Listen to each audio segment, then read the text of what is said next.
Joining us right now to talk more about that is Taube Professor of International Relations and Politics at Carnegie Mellon University, Research Fellow at Stanford University's Hoover Institution, and Fox News foreign policy analyst Kiron Skinner. Kiron, good to see you. What are you anticipating from these talks? Your reaction to this meeting between the president and Kim Jong-un, which they say will happen by May of this year? By May, so much more will have happened in terms of paving the way for a summit between the two leaders. And so I think it will be a substantive meeting.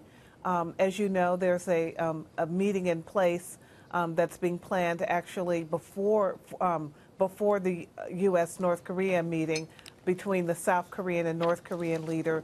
That will be unprecedented. There are unprecedented meetings taking place now that the foreign minister, that the national security advisor for South Korea is having with his opposite number all over the region. So I think by the time of the May summit, it will be one in which it will be unmistakably clear that the United States is in the driver's seat because the United States has made no concessions to have this meeting happen.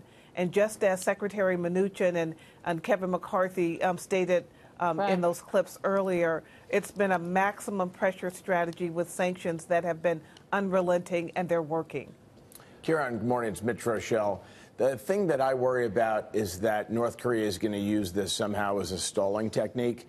Not the stall necessarily between March and May, but once the negotiations, if you will, start, that they'll just use it as a stalling technique to show some good faith on their part, and they'll continue with their nuke program.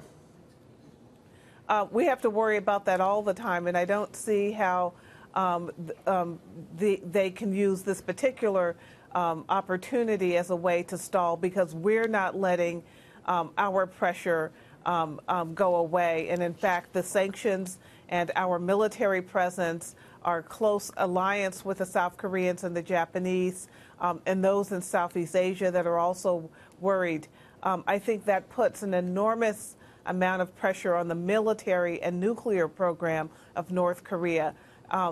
Without sanctions relief, it's difficult for them to keep going on the nuclear side. So I worry less about that than some of the other detractors and those concerned about this meeting. Hi, Kiron. This is Kristen Tate. A lot of talking heads and politicians say that Trump has been kind of acting like a loose cannon. But a lot of us feel that Kim Jong-un is a bully who needs to be handled by another bully. So how do you think Trump's conduct up to this point will affect the negotiations and the meeting? You know, I find it curious that some are saying that President Trump is a loose cannon and that this meeting that's being planned is completely unprecedented because, in fact, from the very moment Donald Trump was sworn in, he was talking about North Korea and how he wanted a denuclearized Korean peninsula, and that he also wanted to use diplomacy, and he was willing to meet with the North Korean leaders. So this is not from his playbook. It's consistent with what he's been saying for more than a year now.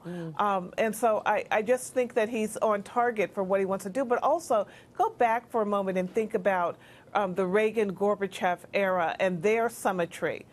Without the two of them meeting, there would have been no nuclear disarmament treaty, the first one of the Cold War, which happened in December 1987. Their personal rapport, their ability to talk to each other made the negotiators' jobs a lot easier. Yeah, that's a great point, Karen. Professor, just a real quick question. Mike Baker here. If you could give the president one piece of advice before he walks into that meeting, what would it be? Understand what you already understand, but remember it a lot more, that 99% of getting elected president is the candidate himself. Donald Trump was the one who set the agenda. Don't let advisors who fail to understand the transformative nature of the America First policy as it's being applied in Northeast Asia, don't let them stand in your way. Yeah, that's good point.